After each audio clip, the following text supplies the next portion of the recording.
Hello, everyone. Welcome to another episode of Trek Canon, Midnight Edition.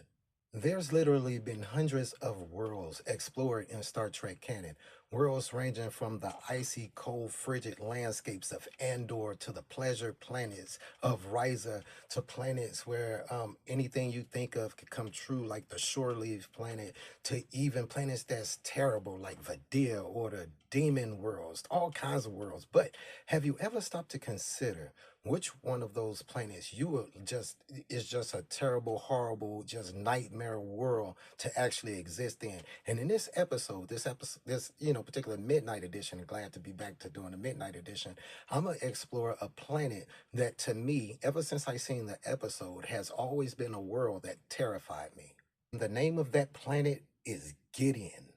Now, I'm sure everyone would be familiar with the planet Gideon. It's from the Star Trek The Original Series episode, I believe, season 3, episode 16, The Mark of Gideon. Now, the Mark of Gideon has been routinely voted on by Trekkies, as one of the 15 best worst Star Trek episodes. How you gonna have a best worst episode list? But come on, either it's good or it's bad. Now, anyway, what you guys should know about our midnight editions is the midnight editions that I do are geared mostly for an adult audience because the subject matter in the midnight editions explores the darker or more adult themes of Star Trek that a lot of times people may find a little bit squeamish. So if you find content like that, kind of the dark, aspects of Star Trek to be a little something that you don't really want to watch a video on, then I suggest you change the channel. For everybody else, man, stick around and see what I think of Gideon and if you agree. Now, this episode has its roots in a 1951 science fiction novel that's pretty famous called The Marching Morons. This short story is actually in the Science Fiction Hall of Fame, and people will know this particular book because it became a very, very influential and famous cult classic movie called Idiocracy. As a matter of fact, the plots were pretty much identical. Now, just like in the book, The Marching Morons, Gideon is dealing with a population of overcrowded, like it's overpopulated. Every habitable surface of Gideon is occupied by people. Now, long story short, in the episode, what happens is that Starfleet asks Captain Kirk, "Yo, go over here to Gideon to do diplomatic, for a diplomatic mission, to talk to this guy, right, Hodonis or something like that." Anyway, besides the point. Anyway, they get there and basically the ambassador is like, "Yo, we can only have one person beamed down, and we'd like that person to be Captain James T. Kirk." Kirk kind of really wanted somebody else to go because he was feeling kind of under the weather. He had this whole little disease thing, this virus, and it was called vegan choreo meningitis. I think vegan choreo meningitis, basically meningitis. Okay, that he was basically going to be going to Bones to get treated for. But basically, Ambassador really wanted him to come down there just so people know. The planet, the sun, Viren, is about 25 light years away from here. It's actually a real star, a real solar system. Kirk beams down to, gets on the transporter. He beams down, but he materializes on the transporter pad of a deserted Enterprise. Okay, so now he ends up going around the Enterprise figuring out what's going on. Nobody's there. There's no communications. None of that. Okay, he ends up as he's walking around the ship. Every now and then, hear these like the sound, like these thumping, like a brrr, all around the ship, all around him. Ever so often, there'll be glimpses in the screens of all of these different faces and people standing looking through the view screens. Anyway, he ends up running across this young lady named O'Donna, right? And she's basically, "Look, I don't know how I got here. I don't know about this planet Gideon. You talking about none of that. Let's figure this stuff out together." Of course, Kirk, being a smooth person he's like, "Look, I need to figure out what's going on. I think this young lady is hiding something from me. So let me use my Kirk Smooth, GQ Smooth style and, try to narrow this down." As the episode progresses, come to find out that O'Donna and the ambassador was basically in the cahoots with the whole planning and government of Gideon to get Kirk down here just so that they can get this meningitis in through their society. Now, the reason they wanted to do this is because they wanted to basically cause mass death on Gideon, because that was one of the only ways that they can get rid of this overpopulation problem. But as we do on our midnight editions on Trek Canon, we go a little bit behind the scenes, man. We extend the lore, the canon out, to its logical conclusions. What's going on in the background, right? And if you think about it, When he meets O'Donna, there's various times throughout the episode where she's describing to him what she does remember. She does remember being in a stadium, and she was so close to people that she couldn't breathe, or I should say, struggling to breathe.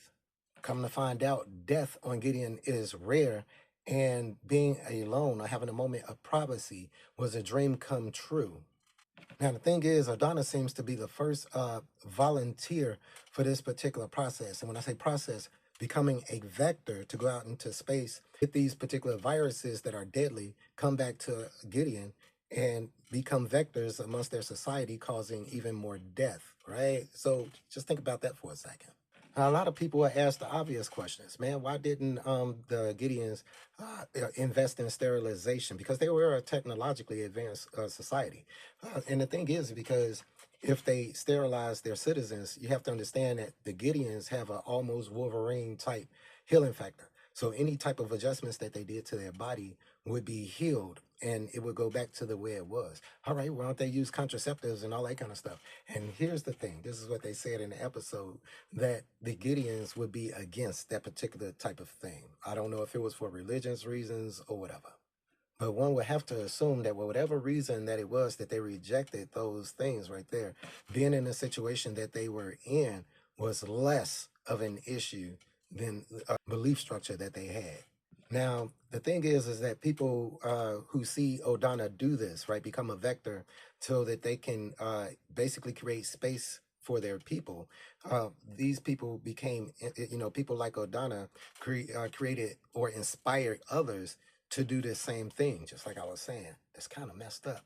But then I wanted to talk about some of the problems that came with being on this planet and why this planet would truly terrify me. First of all, if you think about it, right? If there was no space available because it was occupied by people, they had to eliminate enough people to recreate the area that they rebuilt that they rebuilt the enterprise in. So can you imagine how many people needed to be eliminated just to create the space of the enterprise, this replica, this reproduction? That being said, when you realize that all of the sound that Kirk was hearing around him were the heartbeats covering every inch of the surface of the enterprise. Think about they had people laying on in the cells all over the saucer section, all over the secondary hull, just all of that.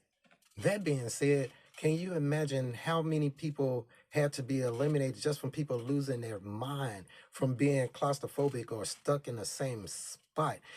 People just go crazy and just people around them like it's now let's not even talk about the buildup of feces and excrement, that would pile up when there's no way for you to provide a sewer system or trucks to come through or some type of cleaning to happen because again, everybody is so pressed up against each other that they struggle to breathe even.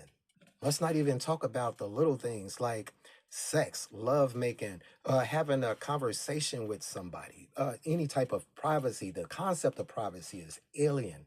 Let's not even talk about the cleanliness or the hygiene or the sheer smell of those many people being packed together. Can't go anywhere, can't wash. That being said, how do they get food and water to their citizens? We know that they use transporter technology. So when people die or when they need to get water or things like that, do they beam it to an area? Do they beam it specifically to a person? Do they beam it to a person's stomach? Yeah, which is something I don't think they had that kind of technology and advancements in transporters back in that particular time. But then there's some questions that have to arise. Like I just said, they were a technologically advanced species. So they had to have buildings and structure and infrastructure that was already set up prior to overpopulation becoming a problem. So who got to occupy those structures? Now, if we think about what O'Donna said, she was in a stadium, which is a structure. And even there, she struggled to breathe. So even in structures, it was hard for people there was still, no way for people to move. That being said, how did they conduct government business, scientific research, any of those types of things? Was there any other biology on Gideon? Was there plants? Was there animals? Or was there even habitat taken over by overpopulation? And then think about it. The children. Think about the pressures that would be applied to, say, an infant as they're being held by somebody who's barely able to breathe, standing next to a person, or areas where kids are crowded next to each other. The mental disorders that would take place, all types of things would look.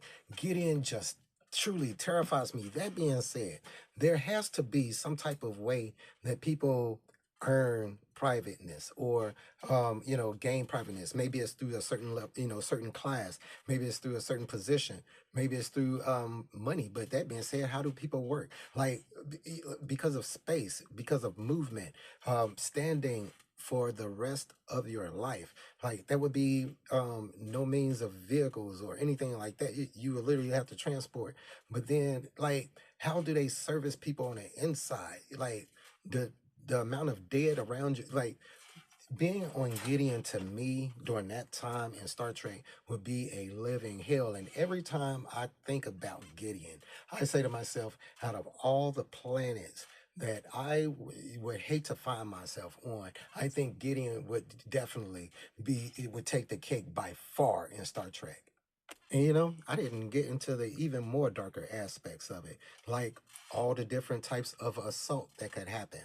You know, because how would the police or anybody judicial get to you? How would you report it? I guess you could be like, ah, he did this, he did this, and it keeps carrying on. But like, just not even just that type of assault, just physical assault, period. Just trying to get people away from you, trying to push people. Like, anyway, let me know what you guys think is the most terrible place in Star Trek that you could ever find yourself in canon, man. Yeah, everybody always talking about the nice places. Like, hell, I love to get me a Majoran and go hang out on Risa. Boy, look, for real, I would. Like, for real, I would. Anyway, let me know in the comments what you guys thought. And as always, peace, recycle, and say the whales. You guys be cool.